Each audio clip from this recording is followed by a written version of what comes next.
하나님 말씀 봅니다. 신약성경 마가복음 4장 21절 말씀부터 오늘 29절까지입니다.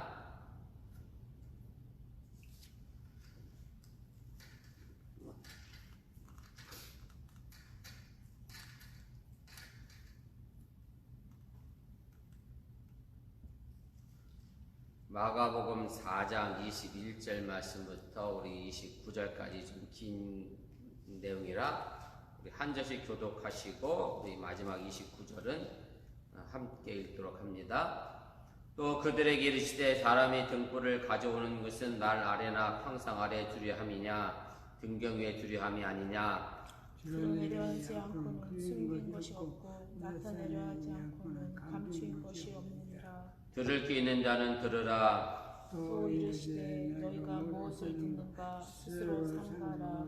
너희의 헤아리는 그 헤아림으로 너희가 헤아림을 받을 것이며 더 받으리니. 있는 자는 받을 것이요 없는 자는 그 있는 것까지도 빼앗기리라. 또 이르시되 하나님의 나라는 사람이 씨를 땅에 뿌림과 같으니. 그가 밤낮 자고 깨고 하는 중에 시가 나서 자라되 어떻게 그리 되었는지를 알지 못하느니라. 땅이 스스로 열매를 맺되 처음에는 싹이요 다음에는 이삭이요 그 다음에는 이삭의 충실한 곡식이라. 땅이 스스로 열매를 맺되 처음 열매가 익으면 곧 낫을 대나니 이는 추수 때가 이르렀음이니라. 아멘. 예, 오늘 말씀은 두 내용이 서로 연결되어져 있는 그런 얘기입니다. 원래 21절부터 25절까지가 들음에 대한 권고의 내용이고요.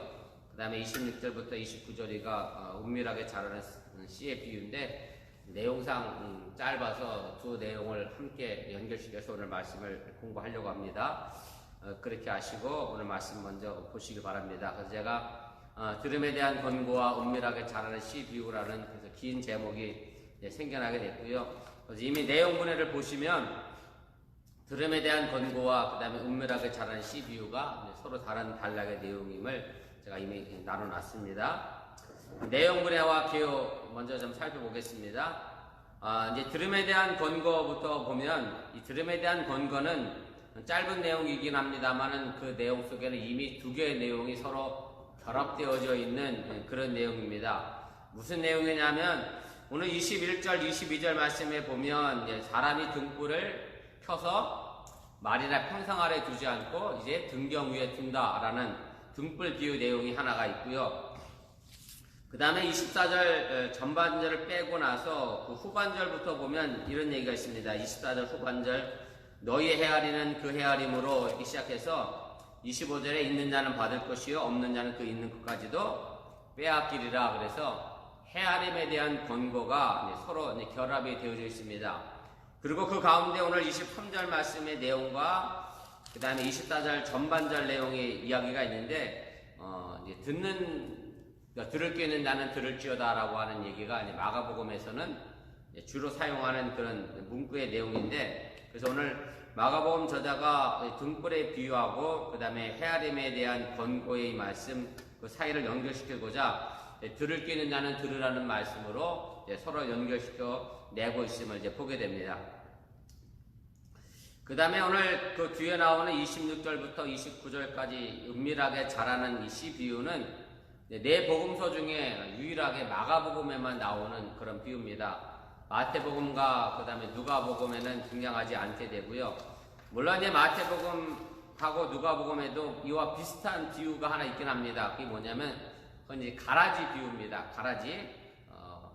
어떤 주인이 밭에 씨를 뿌려놨는데 밤새 악한 사람이 와서 밭에 이제 가라지를 뿌려놓는 이제 그런 비유가 있는데 이제 이것이 어느 정도 언어 같은 단어를 사용하긴 했습니다만은 똑같은 내용의 비유는 아니고요. 그래서 제가 오늘 거기 예를 들어서 자고 씨가 나서 싹 이삭 곡식 이런 것들이 마태복음과 누가복음에 나오는 이 가라지 비유와 서로 연관성은 있지만 어쨌든 오늘 은밀하게 자라는 이 씨 비유는 마가복음에만 이제 기록되어져 있음을 여러분들이 알고 계시기를 바랍니다.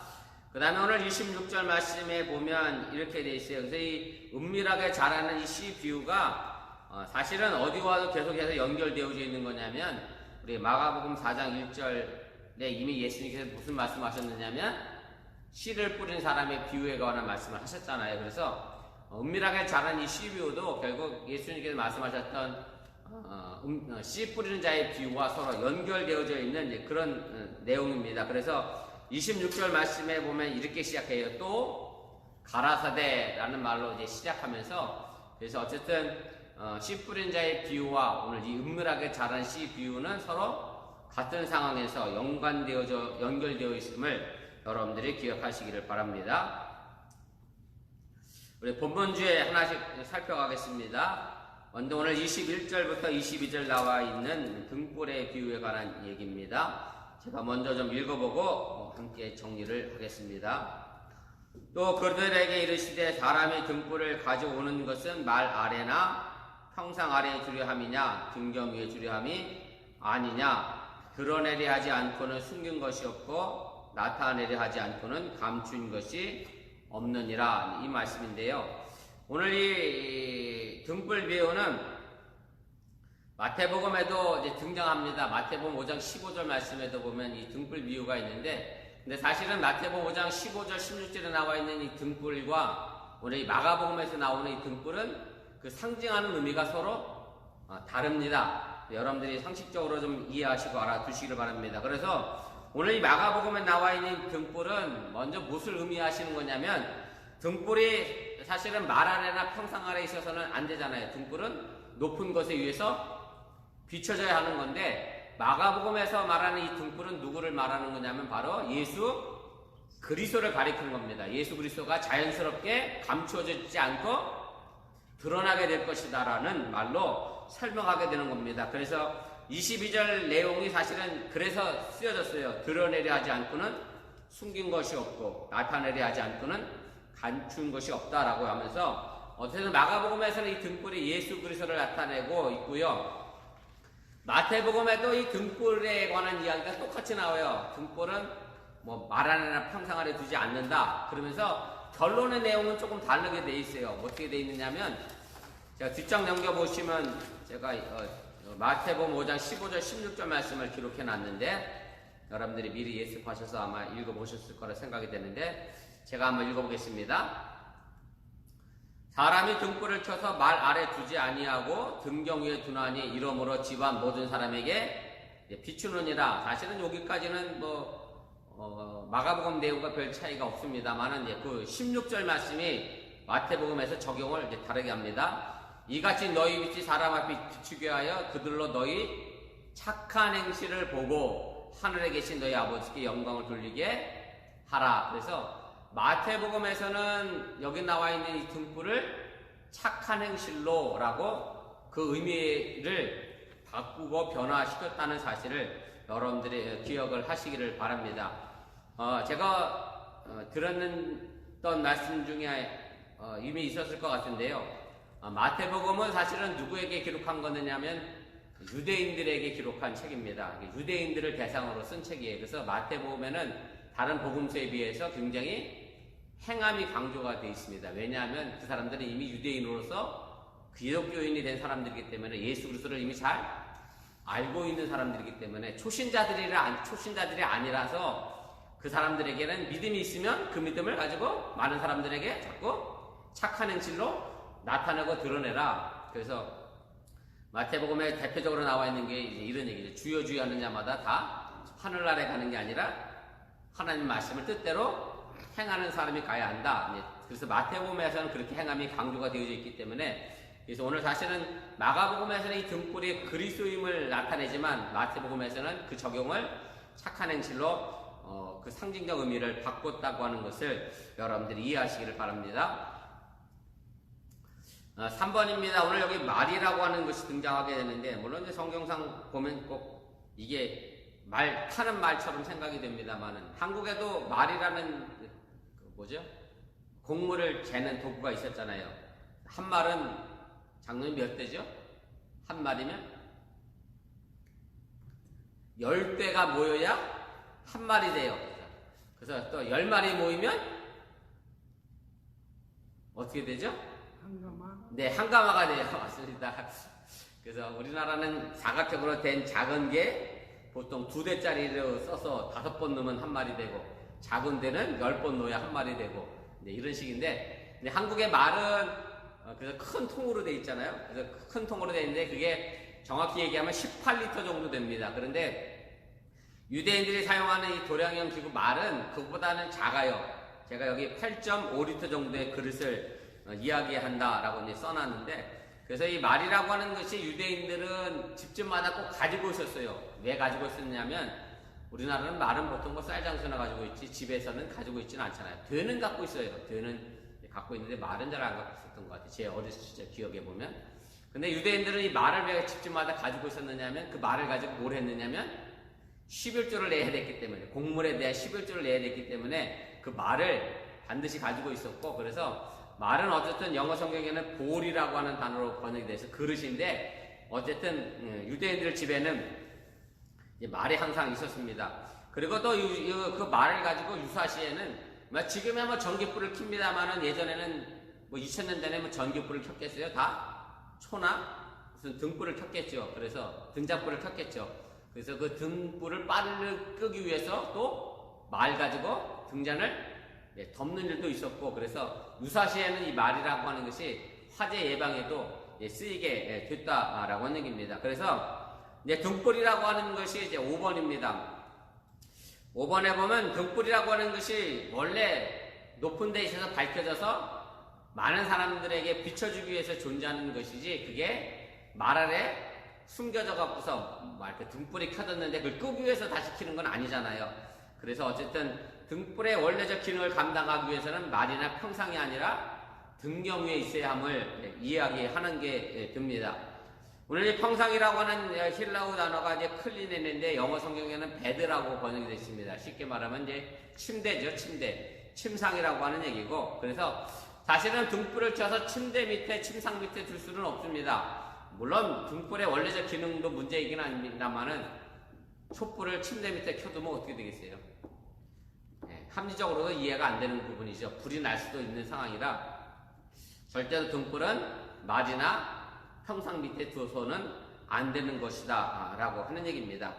그래서 7번 얘기가 바로 그 말씀입니다. 여기서 말과 평상은 둘 다 등불의 본래 기능을 가로막는 것들을 의미하는 것이고요. 그래서 등불은 어디 위에 있어야 하느냐면 등경 위에 있어야 하는 거고, 등경이라고 말하면 좀 쉽게 말씀드리면 일종의 뭐 촛대라고 여러분들이 생각하시면 틀리지가 않습니다. 그래서 제가 아까 미리 말씀드렸습니다만 마가복음에서 이 등불은 예수 그리스도를 나타내는 것이기 때문에, 그래서 이 등불 대신 예수님이 높은 것에 있어서 세상 사람들로 하여금 예수님을 알아보도록 밝히 드러내도록 하기 위하여 예수님이 등경 위에 있어야 함을 이야기하게 됩니다.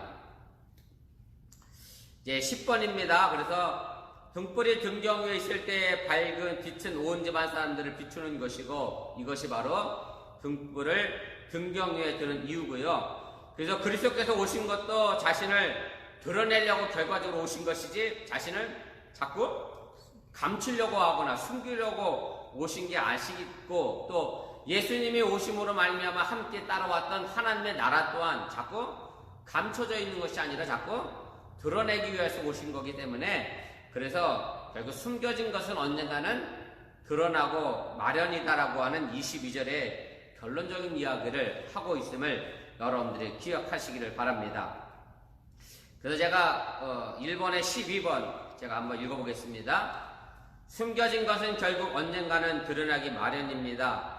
예수님께서 메시아이시며 동시에 하나님의 아들이심을 십자가와 부활을 통해 밝히 드러나게 될 것이고, 그가 세상에 알기로 했던 하나님의 나라도 교회의 복음 선포를 통해서 언젠가는 반드시 모든 사람들이 보게 될 것임을 말씀하고 있는 것이 바로 오늘 이 등불의 비유에 관련된 이야기입니다. 자, 2번입니다. 그 중간에 삽입된 내용인데요. 23절 말씀과 24절 전반절이 의도하고 있는 내용은 무엇입니까? 라는 얘기인데 제가 한번 읽어보겠습니다. 들을 게 있는 자는 들으라. 또 이르시되 너희가 무엇을 듣는가 스스로 삼가라. 여기까지의 내용인데요. 네, 제가 아까 말씀드렸던 것처럼 이 이야기는 앞에 등불 비유와 뒤에 나오는 헤아림에 대한 공고를 서로 연결시키기 위해서 마가복음이 저자가 삽입한 내용인데, 이제 어쨌든 들을 수 있는 자는 들으라고 하는 이 명령은 마가복음에서는 제가 지난 시간에도 말씀드렸던 것처럼 자주 등장하는 이야기고, 이 이야기가 있는 이야기로 시작되는 말은 잘 생각하고 주의 깊게 들으라고 하는 그런 경고성의 말이라고 하는 것을 이해하시기를 바랍니다. 그래서 이 말씀을 이해할 수 있게 된 사람들만 이해하라고 하는 얘기고, 육신의 귀가 가지고 있다고 해서 하나님의 말씀이 전부 내게 들려지는 것이 아니다라는 얘기를 제가 이미 지난 시간에 드렸습니다. 그래서 하나님의 말씀이라고 하는 것은 하나님의 선물이기 때문에 하나님의 말씀을 들을 수 있는 영적인 귀가 있어야 그 하나님의 말씀이 제대로 들려진다는 것을 이야기하고 있다라는 사실을 여러분들이 기억하시고, 또 신약 성경에서 귀 있는 자는 들으라고 하는 이 말은 언제나 예수님께서 했던 경고하시는 말씀으로 우리에게 주어진 것이기 때문에 우리가 깊이 더 새겨 들어야 함을 여러분들이 잊지 마시길 바랍니다. 그래서 제가 늘 들었던 말씀이긴 합니다만은, 똑같은 설교도 어떤 사람에게는 그것이 은혜가 되지만 또 어떤 사람에게는 그것이 아무런 의미가 없는 말이 되는 것은 뭐냐면, 단순한 육신의 귀가 아니라 마음의 영적인 귀를 가지고 있어야 제대로 하나님의 말씀과 설교도 들려지게 되고 듣게 된다라고 하는 얘기입니다. 3번입니다. 헤아림에 대한 권고가 의미하는 것은 무엇입니까? 24절 후반부부터 25절까지 내용인데 제가 한번 읽어보겠습니다. 너희 헤아리는 그 헤아림으로 너희가 헤아림을 받을 것이며 더 받으리니, 있는 자는 받을 것이요 없는 자는 그 있는 것까지도 빼앗기리라. 이렇게 되어 있습니다. 사실은 이 말씀을 우리가 언뜻 보면 마태복음이나 마가복음, 누가복음에 나와 있는 내용과 별반 다르지 않아요. 무슨 얘기냐면, 헤아림을 우리가 누군가를 자꾸 헤아려요. 쉽게 말하면 누군가를 비판해요. 그러면 어떻게 되죠? 그 사람이 그 듣고 다시 비판 들은 사람을 또 비판할 거 아니에요. 그래서 마태복음에 누가복음에는 뭐라고 되냐면, 네가 헤아리는 대로 그 사람을 헤아리면 그 사람도 너를 헤아릴 거니까 절대 뭐 하지 말아라?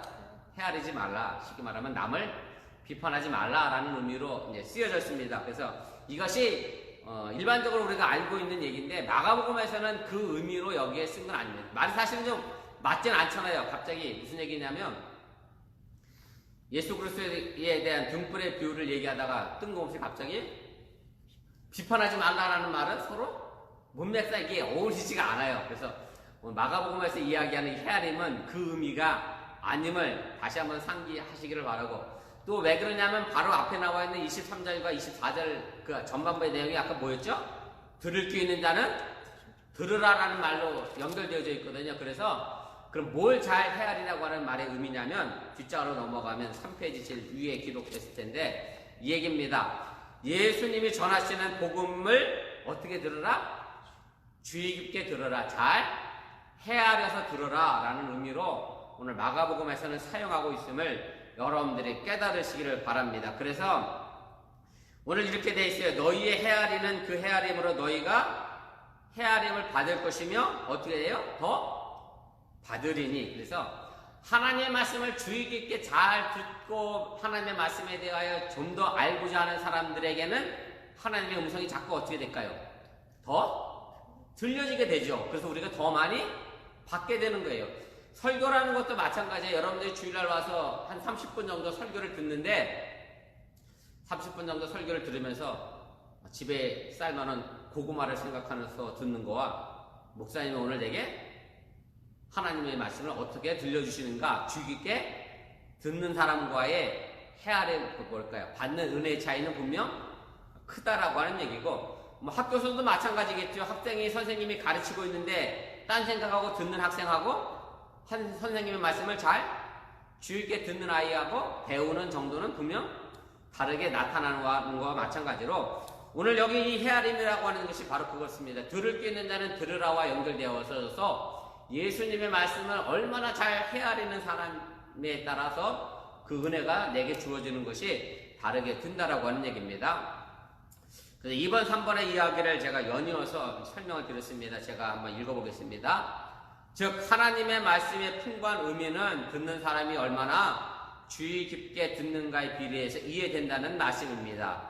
또한 더 받으리는 듣는 사람의 태도에 비례할 뿐만 아니라 그 이상의 이해가 가능하게 될 것이라고 하는 말씀입니다. 그래서 하나님의 말씀을 우리가 귀 기울여서 들을 때에 하나님께서 우리가 드린 노력보다 더 훨씬 더 많은 것들을 우리에게 깨닫게 하시고 알게 해 주신다라고 하는 그런 의미로 여러분들이 생각하시고, 그래서 여러분들이 지금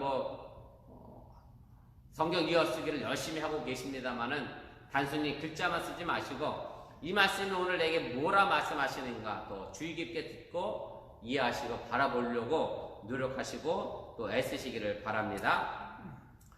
5번입니다. 25절의 말씀은 24절에 더 받으리라는 약속을 더 분명하게 나타나게 됩니다. 25절 말씀이 이렇게 되어 있죠. 있는 자는 받을 것이요 없는 자는 그 있는 것까지도 빼앗기리라. 사실은 이 이야기가 어디서 많이 들어본 말씀인 것 같지 않아요? 어디서 들어보셨던 것 같아요. 이 말씀의 내용이. 달란트의 비유에 나오는 얘기예요.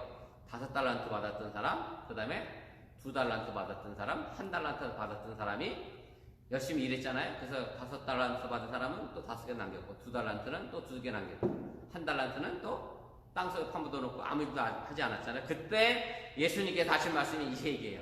1달란트 받았던 사람 그걸 뺏어서 누구에게 줬죠? 10달란트 가진 사람에게 줬잖아요. 그 얘기가 오늘 여기 나오는데 사실 이것도 그 내용은 아니고요. 물론 경제적 이치에서는 그렇습니다만은 자본주의 세상이 참 좋은 것 같기도 하지만 또 어찌 보면 참 좋지 않은 부분도 있어요. 무슨 얘기냐면 부익부 빈익부는 자꾸 만들죠. 돈 있는 사람은 별거 안 해도 자꾸 돈을 벌죠. 그런데 가난한 사람은 자꾸 더 가난해지는 것이 이제 자본주의 사회의 참 단점이고 맹점이기도 하는데, 사실 경제 이치에서 그렇습니다. 내가 돈을 가지고 투자해야 본인에게 벌어지는 것처럼 우리가 하나님의 말씀도 마찬가지입니다. 무슨 얘기냐면 하나님의 말씀을 내가 조금이라도 더 알아야 다른 비유를 또 내가 듣고 이해하고 깨달을 수 있게 된다라고 하는 얘기입니다. 내가 세상적인 지식도 사실은 많이 알고 있어야 공부하는 데 도움이 되는 것처럼 하나님의 나라의 말씀도 많이 알고 있는 사람이 더 많은 것을 알게 된다라고 하는 그런 이치를 설명하는 거고, 제가 사실은 설교 준비할 때마다 늘 고민인 게 있어요. 무슨 얘기냐면 저희 교회 신앙의 연수가 다 다르잖아요. 어떤 분은 10년, 20년 되신 분도 있고, 어떤 분은 이제 막 교회 나오신 분도 계시고, 그래서 본문을 정해놓고 설교를 하려고 하면 자꾸 제 얘기가 길어져요. 왜 자꾸 얘기가 길어지냐면, 그래도 10년, 20년 다녔던 분들은 제가 이야기하면 그 말씀 하시려고 이 얘기를 하셨구나라고 이해를 할 수 있는데, 막 교회 오신 분들은 도대체 이 얘기가 몰라요. 그래서 제가 그 배경을 자꾸 설명하다 보면 설교가 자꾸 길어지는, 그래서 좀 이해하시고 들어주시면 고맙겠습니다만, 그런 단점이 생겨요. 그래서 어쨌든 하나님의 말씀이라는 것도 마찬가지라는 얘기예요. 많이 알고 있는 사람이 더 많은 것을 얻게 된다라고 하는 그런 의미라고 하는 얘기고, 7번입니다. 그래서 결론적으로 제가 이렇게 썼습니다. 이처럼 자기의 마음을 열고 하나님의 구원의 선물을 받아들일 자세를 취하는 사람은 그 선물을 받게 되지만, 그렇지 못한 사람은 형편이 전보다 더 악화된다라고 하는 그런 의미가 담겨져 있습니다. 4번입니다. 이제 예수님께서 오늘 26절에서 하나님의 나라는 뭐뭐지다 하지 않고 마치 뭐뭐와 같으니라고 설명하신 이유가 무엇입니까? 이제 헤아림에 대한 권고는 다 넘어갔고요. 은밀하게 자라는 씨 비유에 관한 이야기인데, 이런 얘기입니다. 제가 오늘 26절 한번 읽어보겠습니다. 또 이르시되 하나님의 나라는 사람이 씨를 땅에 뿌림과 같으니, 이렇게 돼 있어요. 쉽게 말하면 하나님의 나라는 씨 뿌리는 것이다 이렇게 말씀하지 않고 하나님의 나라는 씨 뿌리는 것 같다 이렇게 표현했다는 얘기인데, 왜 그럴 수밖에 없었느냐 하면 제가도 말씀드렸지만 비유라고 하는 것이 뭐예요? 어려운 것을 더 잘 설명하기 위해서 주어진 것입니다. 그래서 하나님의 나라라고 하는 것을 사실은 우리 나라, 쉽게 말하면 우리가 가지고 있는 언어와 생각과 어떤 표현 방법으로 설명을 해야 하는데 하나님의 나라가 이 땅에 존재해야 하네요. 우리가 실제적으로 경험할 수 없기 때문에 그래서 예수님께서 그것을 쉽게 좀 설명하시기 위해서 가본 사람이 없기 때문에 쉽게 설명하기 위해서 마치 뭐뭐와 같다라고 이야기할 수밖에 없다는 것을 여러분들 이해하시기를 바랍니다. 그래서 2번입니다. 그러므로 예수님께서는 하나님의 나라가 바로 이것이다라는 표현을 사용하지 않고 그것은 마치 뭐뭐와 같다라는 비유로 말씀하시는 것임을 여러분들이 이해하시기를 바랍니다.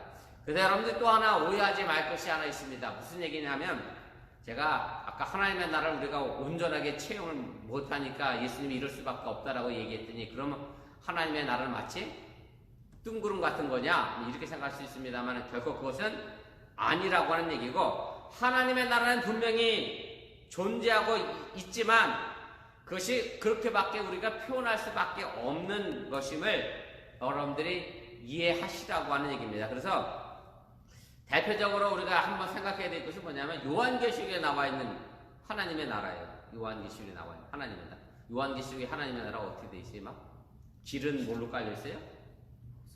황금으로 깔려 있고 막 보석으로 깔려 있고 그래서 정말 하나님의 나라는 길이 황금으로 깔려 있나? 사실은 이렇게 이해하신 분도 계십니다만 요한계시록은 전부 다 상징적인 거잖아요. 그래서 하나님의 나라 갔더니 요한이 보니까 너무 좋았어요. 하나님의 나라가 너무 아름답고 멋있었어요. 그래서 그걸 설명하려니까 어떻게 할 수밖에 없었어요?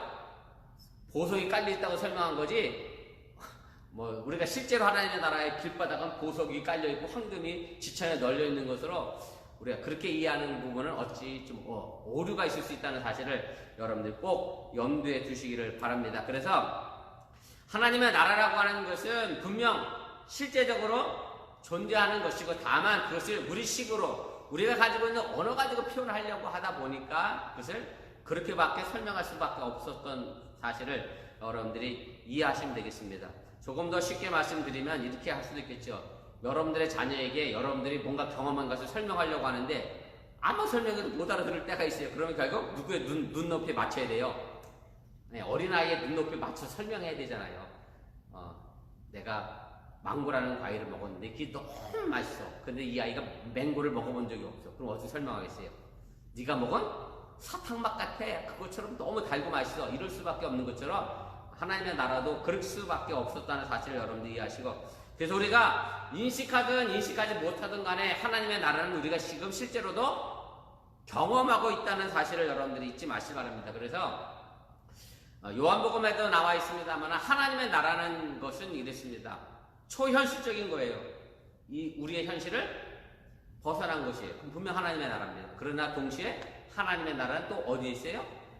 우리 현실 속에 임하여져 있음을 여러분들이 믿으시기 바랍니다. 그래서 요한복음에는 이걸 가지고 뭐라고 표현했느냐면 이미와 아직이라고 표현했어요. 아직은 우리가 가야 될 초현실적인 하나님의 나라고 그 다음에 이미는 우리가 살아가는 이 땅에서 내가 경험하고 체험하는 하나님의 나라를 의미하는 것임을 여러분들이 이해하시고 깨달으시기를 바랍니다. 자, 5번입니다. 자, 27절 뿌려진 씨는 어떻게 자랍니까? 제가 읽겠습니다.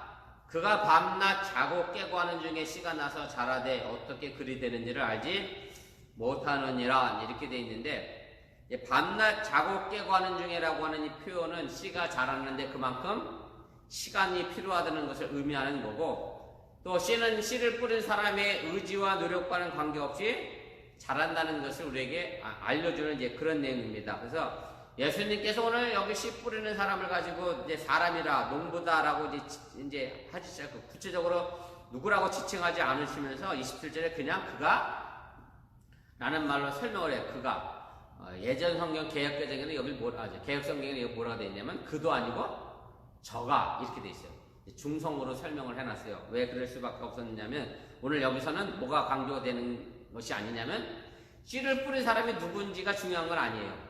다만 그 씨가 어떻게 자라는 건가 중요한 것이기 때문에 그래서 오늘 씨 뿌린 사람은 중성으로 표현되어져 있음을 여러분들이 이해하시기를 바랍니다. 3번입니다. 그래서 씨가 나서 자라는 것은 인간의 의지나 노력과는 관계가 없다라고 하는 얘기고 결국 하나님의 은밀하신 역사하심의 결과일 뿐이라고 하는 얘기입니다. 하나님의 나라도 온전히 하나님의 자신의 주권적인 뜻에 따라 이루어지기 때문에 인간들은 하나님의 나라의 도래가 어떻게 된 것을 알지 못한다라고 하는 얘기입니다. 그래서 오늘 여기 나와 있는 씨라고 하는 것은 제가 아까 서론에도 말씀드렸습니다만 26절에 이렇게 시작했잖아요. 또 이르시되 이렇게 해서 하나님의 나라는 사람이 씨를 땅에 뿌림과 같으니, 그래서 뭐와 연결되어 있다고 그랬어요? 4장 1절에 나와 있는 예수님께서 말씀하셨던 씨를 뿌리는 자의 비유와 같다. 그래서 여기서 씨는 결국 뭐예요? 복음이고 말씀이고 하나님의 나라를 의미하는 거고, 그래서 복음이와 말씀이라고 하는 것은 내가 뿌려 놓으면 내가 알지도 못하는 사이에 그 사람에게 언젠가는 열매가 맺혀지게 된다라고 하는 얘기고요. 그래서 우리는 뭐 할 책임만 있을 뿐이냐면 씨를 열심히 뿌릴 책임이 있는 것이지 그 씨가 왜 싹이 안 날까 염려하고 걱정할 것은 없습니다. 그건 누가 할 일이에요? 하나님이 하실 일이고 우린 열심히 씨만 뿌리면 된다라고 하는 것을 여러분들이 잊지 마시기를 바랍니다. 6번입니다. 예수님께서는 땅이 스스로 열매를 맺는 과정을 어떻게 표현하고 있습니까? 오늘 28절에 있네 이렇게 됩니다. 땅이 스스로 열매를 맺되 처음에는 싹이요 다음에는 이삭이요 그 다음에는 이삭의 충실한 곡식이라 이렇게 되어 있는데요. 근데 땅이 스스로 열매를 맺되라고 하는 말의 의미는 뭐냐면 사실은 27절 마지막 부분을 설명하고 있는 내용이에요. 27절 마지막 부분이 어떻게 되어 있느냐면 어떻게 글이 되는지를 알지 못하느니라 라는 대답이 뭐냐면 그것은 땅이 스스로 뭐 하는 거예요? 열매 맺게 한다. 그래서 이 비유가 전하고자 하는 핵심은 바로 어디에 있느냐면 스스로에 있습니다. 스스로.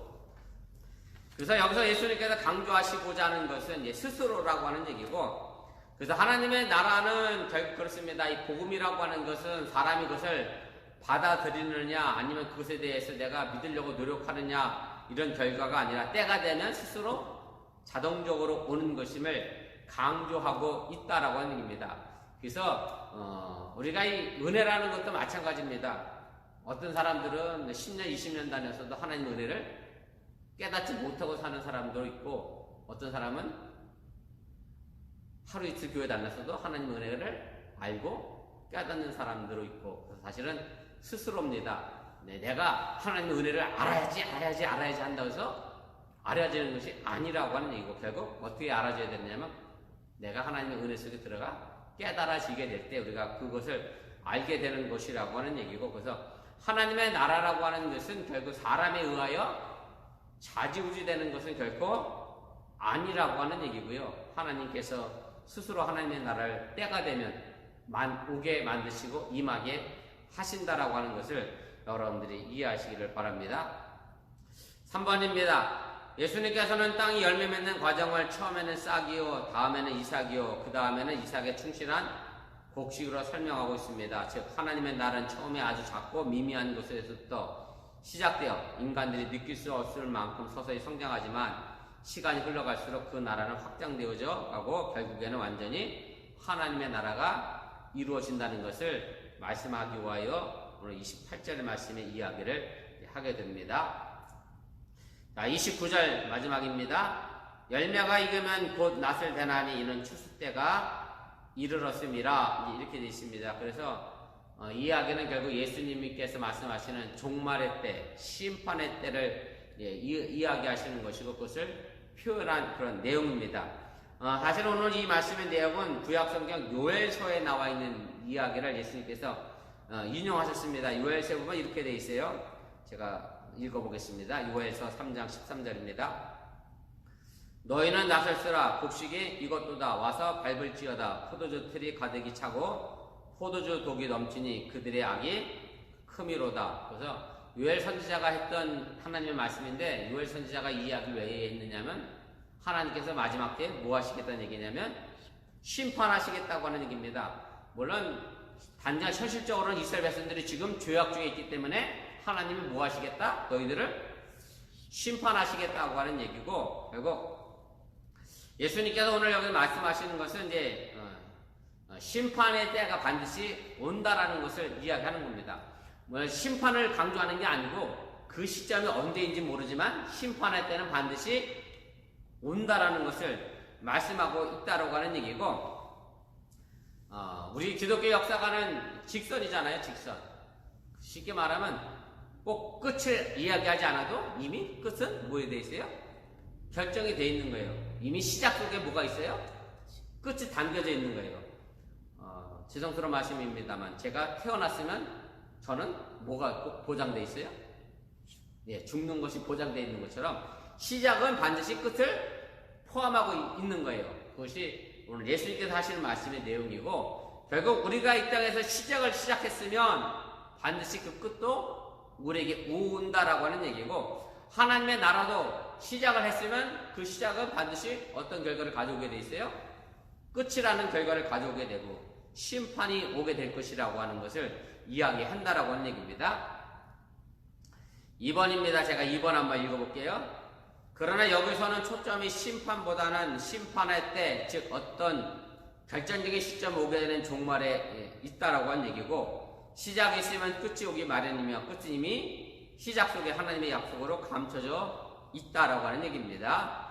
3번입니다. 출수 때가 되어서야 비로소 이제 씨를 뿌린 사람이 할 일이 생기는데, 그것은 뭐냐면 땅에 열매 맺은 곡식을 거둬들이는 것이고, 마지막 결론을 제가 내리겠습니다. 하나님의 나라는 인간의 어떤 노력, 율법을 위한 노력이나 정치적, 혁명적인 노력으로 도래하는 것이 아니라 하나님의 주권적인 의지와 역사하심에 힘입어 자연스럽게 온다는 사실을 여러분들이 깨달으시기를 바랍니다. 그래서 우리가 하나님의 나라에 관하여서 여러분들이 열심히 복음의 씨를 뿌리시기를 바라고, 그 뿌린 씨는 반드시 우리에게 하나님의 나라로 열매로 나타나게 된다는 사실을 믿으시고, 결국 우리 신앙인들은 그렇습니다. 사람의, 물론 제가 설교 시간에 하나님이 우리를 인도해 가시지만, 하나님이 인도하는데 나는 아무것도 하지 않으면 하나님도 뭔가 이룰 수 없습니다. 그래서 제가 어떤 사람의 노력을 자꾸 얘기하죠. 쉽게 말씀드리면 내 학생이 시험을 보는데 시험 공부는 안 해놓고 하나님 내 시험 보니 시험 잘 보겠어요. 기도만 했어요. 그래서 하나님의 은혜로 걔가 시험을 잘 보느냐? 그렇지 않다라는 말씀을 제가 여러 번 드렸는데, 근데 이제 이런 부분에서 우리가 생각해야 될 것은 뭐냐면, 우리가 신앙이기 때문에 뭐를 가장 기본적으로 생각해야 되느냐면 하나님의 주권을 가장 먼저 생각해야 합니다. 하나님이 나를 강권적으로 이끌어 가시는데, 그런데 거기에 대해서 나는 뭘 할 수 있는 거냐면 내가 노력하고 헌신하는 일을 할 수 있는 거예요. 근데 이게 뒤집어질 수 없다는 얘기예요. 무슨 얘기냐면 하나님의 주권을 배제하고 내 노력과 내 헌신과 여기 나와 있는 정치적으로 하나님의 나라를 혁명적으로 만들어내려고 하는 것은 결코 그것은 뭐가 아니다? 하나님의 나라가 아니라고 하는 얘기고, 그건 인본주의 국가죠. 그건 내 노력인 거죠. 그러나 우리 신앙인들은 하나님의 주권을 인정하고 거기에 내가 뭐 할 뿐이에요? 아주 작은 미미한 노력이죠. 그래서 내 노력으로 하나님 주권을 바꿔낼 수는 없어요. 하나님의 주권이 있고 우리가 그 속에서 하나님의 주권에 나는 뭐 하는 뿐이에요? 호응하고 동참하는 일에 우리가 나아가는 것임을 여러분들이 기억하시고, 결국 그래서 하나님의 나라는 하나님께서 행하실 것이고, 교회도 마찬가지입니다. 교회는 사람이 의하여 좌지우지되는 게 아니라 하나님에 의하여 이끌림 받는 거고, 우리는 거기에 작은 동참만 할 뿐이라고 하는 사실을 여러분들이 잊지 마시기를 바랍니다. 기도하겠습니다.